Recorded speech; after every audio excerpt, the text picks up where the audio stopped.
economic freedom fighters is going to outlive all of us. It has gained a life of its own even now. So even what you are saying, the president is leading excellently the organization and is doing extremely very well in a very decisive, focused, an inspirational, persuasive way.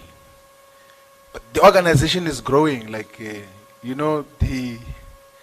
this Ipsos research company generated a report which they presented to all of us to illustrate that when we participated in the first elections,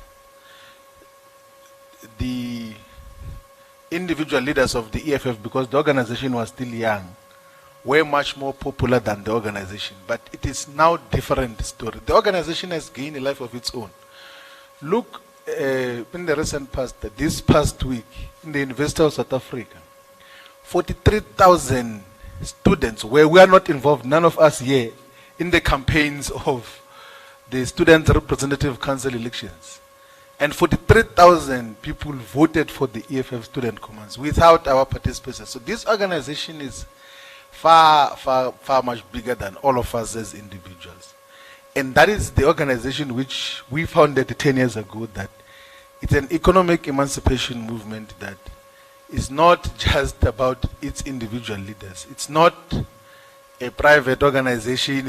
It's an organization of the people. It's an organization which we are going to bequeath to future generations to emancipate ourselves from the neo-colonial dominance of the West. And that is what this organization is all about. So if there's one thing which we are rest assured and we confidently know, is that this EFF is going to outlive all of us. So that is, I mean, it's finding expression in other parts of the African continent. In Namibia, we've got the economic freedom fighters, which ascribes to our leadership here in South Africa. They've got members of parliament in Namibia. We have never been to Namibia to campaign for the EFF. So the EFF is an idea which is long overdue, and it's relevant for the lives of our people. And one thing for sure, in which we are 100% convinced and we know, is that it is going to outlive all of us in terms of what happens. So that is the organization that it's an instrument in the hands of our people. It's a fighting weapon that will inspire many generations to come to fight for economic emancipation. Thank you very much, President.